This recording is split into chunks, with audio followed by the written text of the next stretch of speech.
Hello students, how are you all? I hope you all are doing great. I am Neha Rajvanshi and I welcome you all in today's class, that is English class of class 8th. So students, in the previous video we have completed reading with our chapter number 10 from the book Honeydew. The name of the chapter is The Great Stone Face Part 2, and in today's video we will see the comprehension part, we will solve the question. So now let's begin. Question first, write true or false against each of the following statements. So now in this question we are having some of the sentence, some of the statement. We have to read the statement and according to the chapter we have to write at whether these statements are true or false. So let's see first one. Ernst Words reminded people of the wise old saying. So the first sentence that we are having is that Ernst wise words, or whatever Ernst he used to say. So all his words reminded people about the wise old saying. So yes, this is a true sentence, because in the chapter we have read that Ernst, yes, he was very wise and he was just like one wise sage, and he used to tell all the wise thoughts, right? Second sentence is total strangers from far away who visited Ernst in the valley found his face familiar. So now the second sentence is that total strangers from far away. So who was these strangers? In the chapter we have read about these strangers, and all these strangers visited Ernst in the valley, so they found his face to be very familiar. So our answer is true. So yes, again it is a true sentence. Next is the great stone face confirmed Ernst's view that the poet could be worthy of its likeness. So in this sentence we are having this thing that when finally Ernst he was having this kind of hope that poet is the person who is the man of prophecy, that poet is worthy enough to be the likeness of the great stone face, and at that time he asked this question to great stone face, right, that is he the man of prophecy. So we are having that the great stone face confirmed Ernst's view, Ernst's doubt, or we can say Ernst's hope that the poet could be worthy of its likeness. So yes, our answer is no, because in the chapter we have read that when Ernst he asked this question to great stone face, so at that time he was having this kind of feeling that the great stone face was smiling, but the great stone face was not giving any response. He was saying neither yes nor no. Okay, so yes, he did not confirm this thing, he just smiled. Next is when Ernst and the poet met, they respected and admired each other equally. So yes, when finally this meeting was there, when finally this conversation between Ernst and the poet, it was there, so finally they both respected and admired each other. So our answer is that yes, it is a true sentence, because the poet he was also very much impressed, he was also very much attracted with Ernst. Why? Because Ernst he was very wise person, he was having very wise thoughts, but at the same time he was very humble, he was very polite, he was very kind, and he was full of love and sympathy. Clear? And on the other hand, Ernst was very much impressed, he was very much attracted to the poet. Why? Because of the lively images that he was presenting, and because of the poems that he had wrote. So yes, they both respected, they both admired each other equally. Okay. Next is the poet along with Ernst addressed the inhabitants of the valley. So in this sentence we are having that the poet he also addressed the inhabitants of the valley along with Ernst. Okay, so in the chapter we have read that it was the daily ritual, or we can say it was the daily routine of Ernst, that at the time of sunset he used to address the inhabitants of the valley. So that day when the poet was also there, so जो poet था क्या उसने भी address किया था, क्या उसने भी एक स्पीच दी थी inhabitants को. So yes, this is a false sentence, because Ernst he was addressing and the poet he was just listening, he did not address the inhabitants of that valley. Okay. The next sentence is, the poet realized that Ernst's thoughts were far nobler than his own verses. So when the poet, he was listening each and everything that Ernst was speaking, when he was listening all the words of Ernst, so at that time he was having this realization that Ernst's thoughts, they were far nobler than his own verses. So at that time he found this thing कि उसके जो words है, words में उसके जो poem है, उसकी जो पोइट्री है, वो भी इतनी नोबल नहीं है, राइट, वो भी इतनी हाई वैल्यू की नहीं है जितने कि अर्न्स्ट के थॉट्स है. So yes, this is a true sentence because yes, the point he actually realized this thing and he actually found Ernst thoughts to be far nobler than his own verses.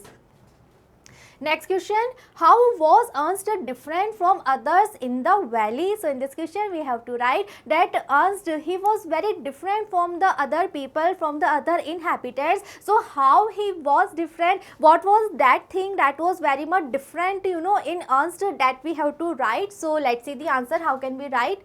Ernst was unlike other commoners in the valley. He was a good, simple-hearted, noble and thoughtful person. He had become famous beyond the limits of the valley. So we are writing this thing that yes, he was very different from the other people, or we can say that he was not at all a common people. Okay, so Ernst, he was unlike other commoners in the valley. How? Because he was very good, he was very simple-hearted, he was very noble and he was very thoughtful person. So because of these qualities, because of these characteristics that he was having, he was not at all a common person. Okay, because he was the one who was, we can say, the noblest, the wisest, you know, in at that place, and at the same time he had become very famous, and that too beyond the limits of the valley. So what it means? It means that yes, he was famous not only in that valley, not only in that village, but also beyond the limits, but also beyond the boundaries of that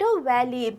College professors and even the active men of cities came from far to see and converse with us. So you know, Ernst's popularity, it was spreading, you know, far away, and even there were so many college professors, there were so many active persons from the cities who used to come, you know, to that valley. Why? Just to have one converse, just to have one talk with Ernst. Because of all these qualities, we can say that yes, Ernst, he was very much different from the all other inhabitants of that valley. Next question, why did Ernst think the poet was like the stone face? So here we have to tell the reason. We have to write that what was the reason that Ernst think this thing, that the poet was the likeness, the poet was the man of prophecy, the poet was the person who was having the resemblance with the great stone face. Okay, so what was the reason? Why according to Ernst, we can say why he was so hopeful, why he was having this desire that poet is the man of prophecy. So let's see the answer. How can we write? The poet wrote wonderful songs. So first of all we are talking about the poet. Okay, so ये जो poet था, he was actually a very good writer, he was actually a very good poet, and he wrote so many wonderful poems, so many wonderful songs.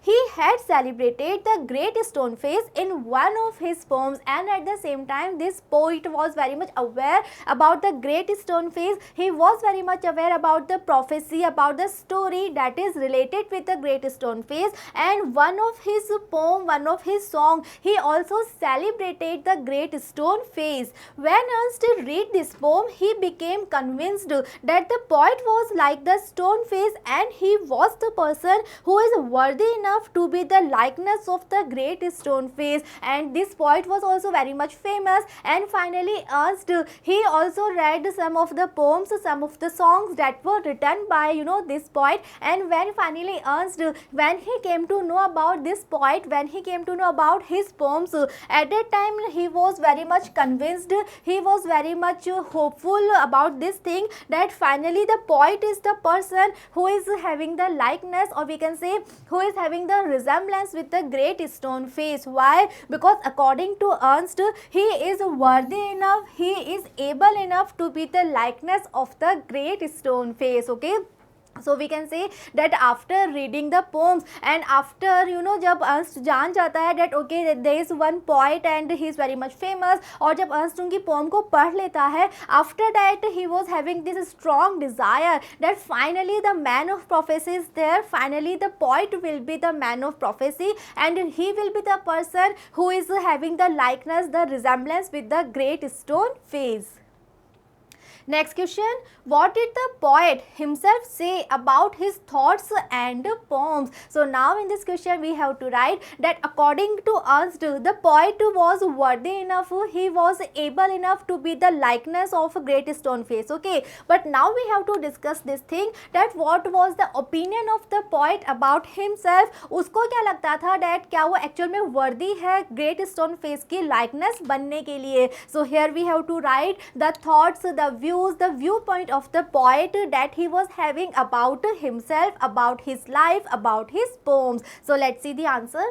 The poet confessed that he was not worthy to be compared with the stone face. So when he told each and everything very honestly that why he was very much disappointed after figuring out this thing that finally जब उसको पता चलता है that the poet is not the man of prophecy and the poet is having no likeness, no resemblance with the great stone face, at that time he was very much disappointed, he was very sad, and when he told all the things to the poet, so at that time the poet he confessed this thing that yes he was not at all worthy to be compared with the great stone face.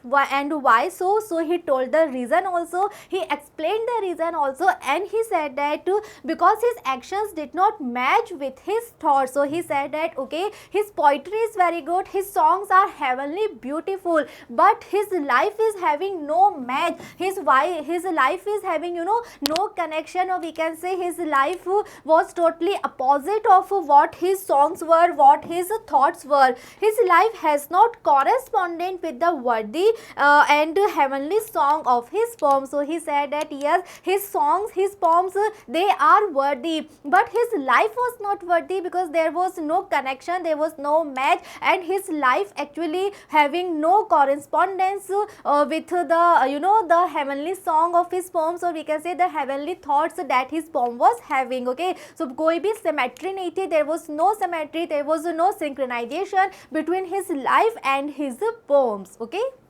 sometimes he lacked faith in his own thoughts, and he also relieved this thing also that he was having very big dreams in his life, but at the same time he was not able to कि अपने वो सारे dreams को पूरा कर पाए. So for that he was not able. Why? So he was having the reason that maybe sometimes he lacked faith in his own thoughts. So because of all these reasons the poet said that he was not at all worthy enough to be the likeness, or we can say to be the resemblance of the great stone face.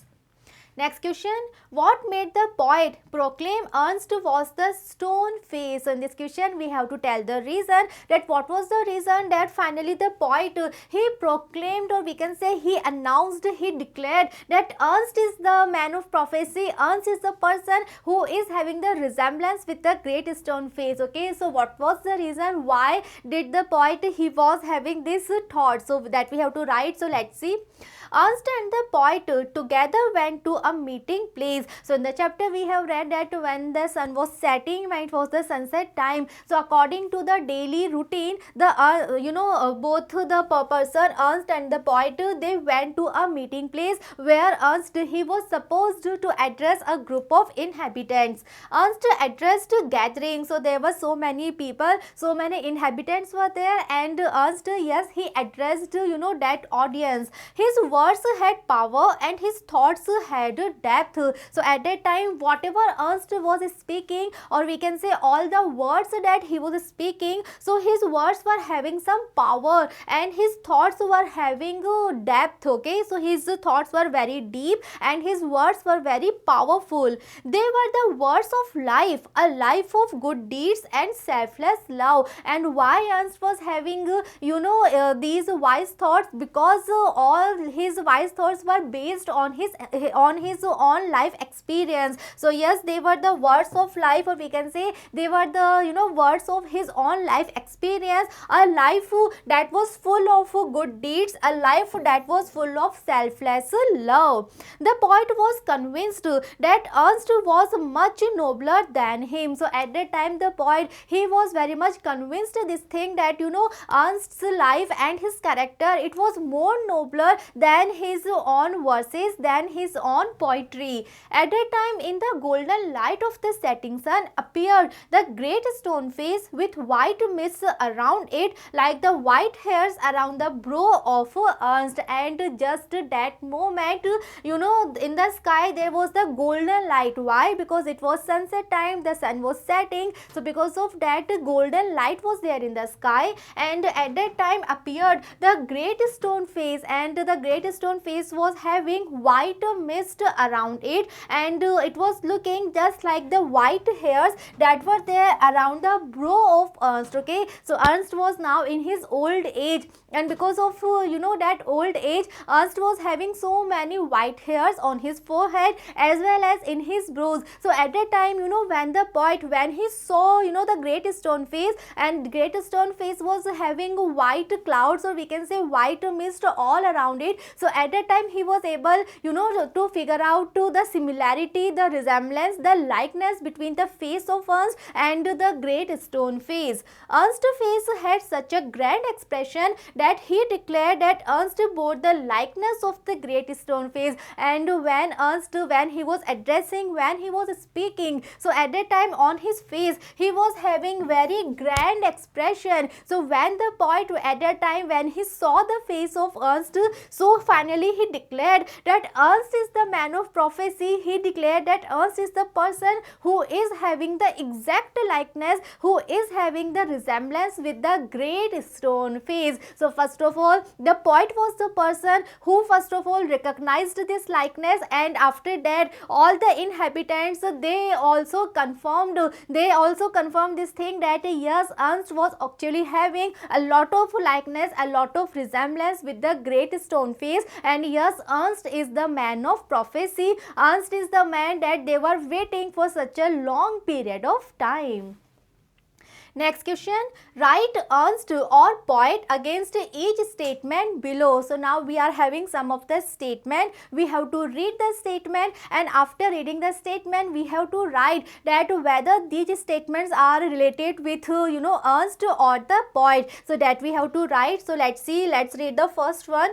There was a gap between his life and his words. So the first statement that we are having is that there was one gap between his life and his words. So we all know that this statement is related with the poet. Why? Because in the chapter we have read that the poet, he himself confessed this thing, that his life was having no match with his thoughts or with his verses, or we can say with his song. So yes, there was no synchronization between his own life and his own thoughts. Second is, his words had the power of truth as they agreed with his thoughts.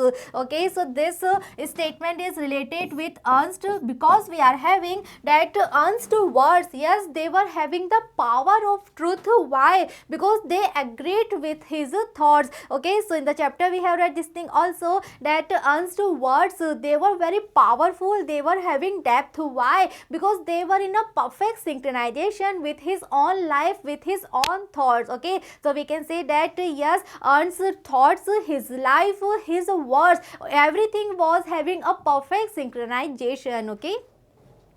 Next is, his words were as soothing as a heavenly song, but only as useful as a vague dream. So this statement is related with the poet. How we can say so? Because we are having that his words were as soothing as a heavenly song. It means his words, his thoughts, his poems, yes, they were very soothing, they were very beautiful, just like a heavenly song, but they were useful only as a vague dream. Okay, so this statement is related with the poet.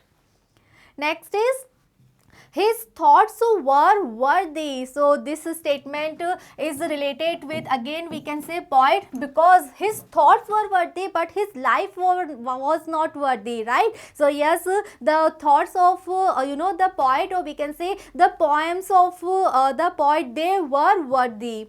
Whatever he said was truth itself. So this statement is related with Ernst, because when he was addressing the group of audience, so at that time whatever he was saying, everything was truth itself. Okay. Next is, his poems were noble. So now this is very much clear that this statement is related with the poet, because we are having the word poem. So poet is the person who used to write poems. So this statement is related with the poet, that his poems, yes, they were noble, but his life was not that noble. His life was not that much of worthy. Next is, his life was nobler than all the poems. So in this statement we are talking about Ernst, okay, because his life, it means Ernst's life was nobler than all the poems, and the poet was having this realization when he was listening the speech of Ernst, when Ernst he was addressing the group of people. So at that time the poet was having this realization. He realized this thing, that the life of Ernst was nobler than all the poems, than all the verses. Next is, he lacked faith in his own thoughts. So this statement is related with the poet, because the poet, he himself confessed this thing, that his poems were worthy, his songs were heavenly beautiful, but he actually lacked faith in his own thoughts. Okay. Next is, his thoughts had power as they agreed with the life he lived. So we can say that this statement is related with Ernst, because whatever he was saying, whatever words he was speaking at that time, they were having a power, they were having one depth. Why so? Because all his words were having synchronization, all his words were having a connection with the life that he actually lived. Okay, so ऐसा नहीं था कि Ernst ने केवल एक speech दी थी और वो खुद उन वर्ड्स को फॉलो नहीं करते थे. So it was not at all like this. His words were having the power. Why? Because what ever he was saying, that was based on his own life, that was based on his own life experience, and that was based on his own thoughts. Okay. Next is, greatness lies in truth. Truth is best expressed in one's action. He was truthful, therefore he was great. So yes, this statement is related with Ernst. In this sentence we are talking about Ernst, that yes, Ernst was truthful, and this was the reason that yes, he was the greatest, he was the noblest, and at the same time he was the wisest person of his time. Why? Because greatness always lies in truth only, and truth is best expressed in one's action. And yes, Ernst, he was truthful not only in his words, not only in his thoughts, but also in his action, and his own life was the perfect example of all his thoughts. Okay, and this was the reason that we can say that Ernst, he was the greatest, he was the noblest person, and this was the reason he was the man of prophecy. He was worthy enough to have the likeness and to have the resemblance with the great stone face. Next question. Who by common consent turned out to be like the great stone face? So in this question we have to write that finally by common consent, by the consent of all the inhabitants, finally who turned out to be the likeness of the great stone face? So we all know the answer, that Ernst was the person who finally accepted by the common consent exactly like the great stone face. So first of all, it was the poet who declared this thing, that Ernst is the man of prophecy, Ernst is having the likeness. And when all the other inhabitants, when they also when they also figure out the comparison, and when they were doing the comparison, and when they found the similarity, the likeness, the resemblance, then everyone was having this kind of belief that yes, Ernst was the man of prophecy, he was their man, he was the person for whom they were waiting for a long period of time. Next question. Did Ernst believe that the old prophecy had come true? What did he say about it? So in this question we have to write the reaction of Ernst, that when all the people and the poet, everyone was agreed with this thing that he is the man of prophecy. So at that time what was his reaction? So we have to discuss first of all that did he believe that he is the man of prophecy, and secondly what did he say about it. Okay, so we have to write his reaction here. So let's see the answer. No, Ernst still was not convinced that the old prophecy had come true. So first of all we are writing this thing that no, Ernst did not believe on this thing that he actually himself is the man of prophecy. He hoped that someday a man wiser and nobler than him would come and would look truly similar to the great stone face. So still Ernst, he was having this hope, still he was having this desire that maybe someday there will be one man who is we can say who is wiser, who is nobler, who is better than himself, and that person will be the man of prophecy. That person will have the exact resemblance, the exact likeness with the great stone face. So now here we can see this thing that yes, Ernst, he was very noble, he was very down to earth, he was very polite, that all the people, all the inhabitants, they were confirming this thing that he is having the likeness, but he himself is not at all accepting this thing, and still he is waiting for a person who is nobler, who is better, who is wiser than himself. Why so? Because yes, he was actually very humble, he was actually very kind, and he was having a very kind heart. Okay, so students, we have completed all the question answers here. I hope the chapter that we have discussed and all the question answers, everything is clear to you all, and by this we have completed all the chapters that we are having in this book Honey Dew. So I hope the entire book, the prose section, the poetry section, everything is clear to you all. Thank you.